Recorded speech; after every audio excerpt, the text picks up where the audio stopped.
আসসালামু আলাইকুম। কেমন আছেন আপনারা সবাই? আশা করি অনেক, অনেক ভালো আছেন। অনেকদিন পরে বাংলা কনটেন্টে ভিডিও দিচ্ছি। তো আজকের এই ভিডিওটির টপিকস হলো যে, আমরা যারা ইউরোপে আসতে চাচ্ছি, বর্তমানে যারা আমরা ইউরোপের যেই সেনগেন কান্ট্রি গুলো আছে, এখানে যারা ভিজিট ভিসায় আসি, তারপরে দেখা যায় যে অনেকেই আমরা অবৈধভাবে সেনগেন কান্ট্রি গুলোতে বসবাস করি। তো এই মুহূর্তে কোন দেশটি কাগজের জন্য আপনাকে সাপোর্ট দিবে? অর্থাৎ আপনি কাগজ কোন দেশটিতে খুব দ্রুত করতে পারবেন? দেখুন আমরা কয়েক মাস আগেও পর্তুগালের উপরে কিন্তু অনেকেই ভরসা করেছিলাম যে, পর্তুগালে সবাই 70 করে বা লিগ্যাল এন্ট্রি করে কিন্তু বৈধতা পেত বা তাদের যেই কার্ডটা তারা সেটা পেত। তা পর্তুগাল যখন আপনার 70 টা বন্ধ করে দিল, এখন কিন্তু যারা অবৈধভাবে ইউরোপে প্রবেশ করতেছে, সেনগেন কান্ট্রিগুলোতে প্রবেশ করতেছে এবং যারা ভিজিট ভিসাও কিন্তু আসতেছে, তারা প্রত্যেকেই একটু টেনশনে পড়ে যাচ্ছে যে কোথায় যাব, কি করব? তো এই সকল বিষয় নিয়ে অলরেডি YouTube এ অনেক ভিডিও তৈরি করা হয়েছে। আপনারা হয়তোবা সেই ভিডিওগুলো দেখেছেন। তারপরে আমি এখন একটা দেশের কথাই শুধু বলতে পারি, সেই দেশটি হলো যে স্পেন। আপনারা যারা স্পেনে আসতে চাচ্ছেন, অর্থাৎ আপনি ধরুন ভিজিট ভিসা নিয়ে যেকোনো ইউরোপের সেনগেন কান্ট্রি যেকোনো জায়গায় আসছেন বা অবৈধভাবে আপনি যেকোনো কান্ট্রিতে প্রবেশ করেছেন সেনগেন কান্ট্রির। তো এখন আপনার তো ডকুমেন্ট দরকার। ডকুমেন্ট পেতে হলে আপনাকে আসতে হবে কিন্তু স্পেনে। কারণ স্পেনেই এই মুহূর্তে আমি দেখতে পারতেছি যে সহজ শর্তে তারা কিন্তু ডকুমেন্ট গুলো প্রোভাইড করতেছে। তবে এটা আবার কতদিন থাকবে সেটারও কিন্তু গ্যারান্টি নেই। যেমন আমি যদি পর্তুগালের কথা বলি, পর্তুগাল কিন্তু যে এভাবে বন্ধ করে দিবে কখনোই আমরা ভাবতে পারিনি। পর্তুগালে যারা ওখানে দীর্ঘদিন ধরে বসবাস করতেছে, পর্তুগালে যারা আপনার এই সকল বিষয় নিয়ে কাজ করে, তারাও কিন্তু এগুলো নিয়ে লেখালেখি হতেছিল। বাট পর্তুগাল যে এভাবেই 70 টা বন্ধ করে দিবে, এটা কেউ আসলে ভাবতে পারেনি।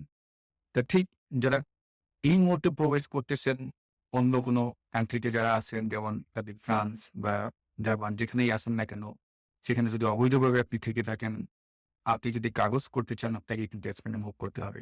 এখন একটা কাজ আপনারা করতে পারেন যে, ওই সমস্ত দেশে যারা আছেন, তারা স্পেনে এসে আপনাদের পরিচিত কোনো মাধ্যমে স্পেনের যেই নিয়মে আসলে আপনার প্রসেসটা শুরু হয়, সেই নিয়মটা আপনি স্টার্ট করে দিতে পারেন। যেমন এখানে আপনাকে একটা অ্যাড্রেস ওপেন করে দিতে হবে, একটা টেম্প পারলাম, তো এটা আপনাকে ওপেন করে দিতে হবে। যখন আপনি এটা ওপেন করে যাবেন, আপনি হয়তোবা কাজের জন্য ইউরোপে এসেছেন। স্পেনে আপনি কাজ কিন্তু পাবেন না, এটা কিন্তু বলে রাখলাম। পর্তুগালের মতো অবস্থা কিন্তু স্পেনেও হয়ে যাচ্ছে। কাজ পাওয়া খুব কষ্ট এবং পাশাপাশি এখানে থাকারও কিন্তু অবস্থা খুব খারাপ দিকে চলে যাচ্ছে। অতএব যারা কাগজের চিন্তা করতে চাচ্ছেন তারা শুধু আসতে পারেন। এখানে আসলে যেই ২ বছর বা ৩ বছর এই ২ টি নিয়মই কিন্তু কাগজ এখানে হচ্ছে। আরো অনেক নিয়ম আছে। তবে যারা বাংলাদেশীরা আছে তারা বেশিরভাগই ৩ বছরের নিয়মটাকেই কিন্তু ফলো করে। ৩ বছরের নিয়মটা কনভার্ট করে ২ বছরে চলে আসতেছে।